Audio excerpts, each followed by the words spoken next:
Je parie que vous ne saviez pas que l'un des plus grands mystères de l'aviation a eu lieu en 1991. Le vol TR-219, en provenance de Londres et à destination de Tokyo, disparaît sans laisser de traces au-dessus du cercle polaire arctique. Le contact est perdu au milieu d'une transmission de routine. Le dernier message du commandant de bord, un murmure brouillé par la statique, fait état d'étranges lumières dans le ciel. Puis, le silence. Les missions de recherche et de sauvetage ne donnent rien. La disparition du vol TR-219 devient l'un des mystères les plus persistants de l'aviation. Les théories abondent, défaillance de l'équipement, erreur humaine, voire enlèvement par des extraterrestres. Les familles des passagers et de l'équipage ne restent que des questions sans réponse et un profond sentiment de perte. Mais l'Arctique est une terre de changement constant, où la glace recule et où des secrets sont parfois révélés.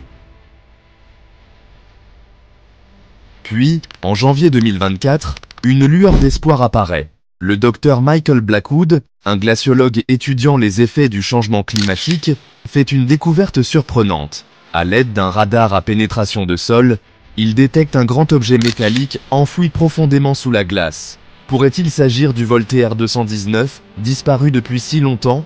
La découverte de Blackwood suscite des vagues d'excitation et d'incrédulité au sein de la communauté scientifique. L'emplacement, au cœur du cercle polaire arctique, correspond à la trajectoire de vol prévue du TR-219. Une expédition est rapidement mise sur pied. Une équipe d'experts dans divers domaines, archéologues, ingénieurs, et même une équipe de la compagnie aérienne. Leur mission, fouiller le site et découvrir la vérité sur l'objet mystérieux enfoui dans la glace. Le monde entier retient son souffle, espérant des réponses, un apaisement. Le voyage vers le site de fouille est semé d'embûches. Le cercle polaire arctique est un environnement hostile et impitoyable, avec un terrain dangereux et des conditions météorologiques imprévisibles. Alors que l'équipe approche du lieu désigné, elle fait face à un spectacle inattendu. Une meute de grands lynx, leurs yeux bleus perçants fixés sur les véhicules qui approchent, encercle la zone. L'équipe poursuit son chemin, installant prudemment son camp près du site de fouille. Les lynx observent chacun de leurs mouvements, leur présence rappelant constamment la nature sauvage de ce lieu. Malgré leur appréhension initiale, l'équipe commence à remarquer quelque chose de particulier chez les lynx. Ils ne sont pas agressifs. En fait, ils semblent presque protecteurs. Le processus de fouille est lent et méticuleux. L'équipe utilise un équipement spécialisé pour faire fondre la glace avec précaution, centimètre par centimètre, révélant le squelette métallique de l'avion en dessous. Au fur et à mesure que la forme de l'avion se précise, un souffle collectif traverse l'équipe. C'est le vol TR-219. La découverte provoque une onde de choc dans le monde entier. Après 33 ans, le vol TR-219 a été retrouvé. Mais cette découverte ne fait qu'épaissir le mystère. L'équipe, équipée d'un équipement de protection, pénètre avec précaution à l'intérieur de l'avion. L'air est lourd du silence de plusieurs décennies. Des particules de poussière dansent dans la faible lumière, qui filtre à travers les hublots de l'avion. Le temps semble s'être arrêté à l'intérieur de la capsule gelée. L'équipe se déplace lentement, respectueusement, documentant ses découvertes. À leur grande surprise, l'intérieur de l'avion est remarquablement bien conservé. Des effets personnels sont éparpillés, figés dans le temps. Des livres, des magazines, même un jouet d'enfant. C'est comme si les passagers et l'équipage avaient tout simplement disparu, ne laissant derrière eux que l'écho de leur présence.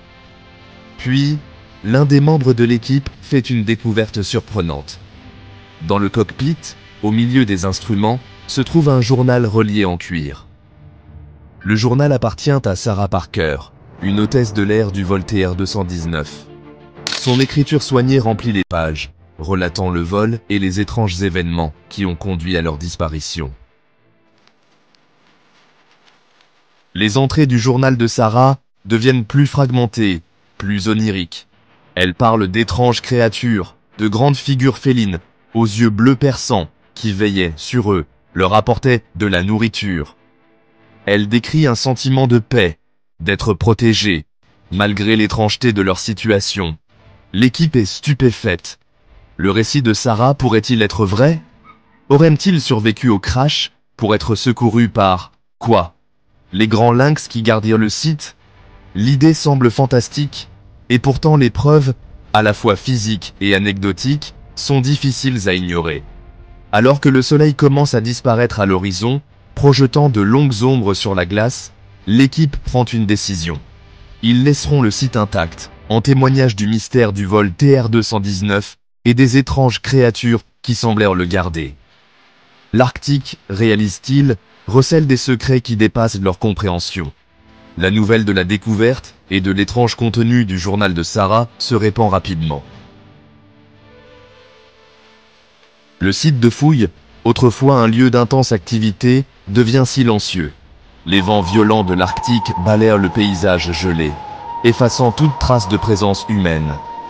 Seul le contour fantomatique de l'avion, enseveli sous la glace, subsiste comme un témoignage du mystère persistant du vol TR-219. Les lynx, ces énigmatiques gardiens des glaces, sont rarement vus après le départ de l'équipe d'expédition. Certains pensent qu'ils se sont retirés dans les vastes étendues sauvages, leur mission accomplie. D'autres murmurent les avoir vus, de furtifs aperçus d'yeux bleus observant depuis les ombres, s'assurant du caractère sacré de leur domaine. L'histoire du vol TR-219, autrefois une note de bas de page, oubliée dans l'histoire de l'aviation, prend vie. Elle devient un mythe moderne, une histoire murmurée autour des feux de camp, un rappel de la nature sauvage et indomptée qui se trouve aux confins de la civilisation. Un récit particulièrement effrayant provient d'un groupe de chercheurs étudiant les populations de léopards des neiges dans l'Himalaya. Le lieu du dernier repos du vol TR-219 devient un lieu de pèlerinage pour certains, un lieu pour rendre hommage aux disparus et méditer sur les mystères de l'univers. D'autres le voient comme une mine d'or scientifique, une occasion unique d'étudier les effets de la cryoconservation à long terme. La communauté scientifique, initialement sceptique, commence à prendre note des étranges événements entourant le vol TR-219.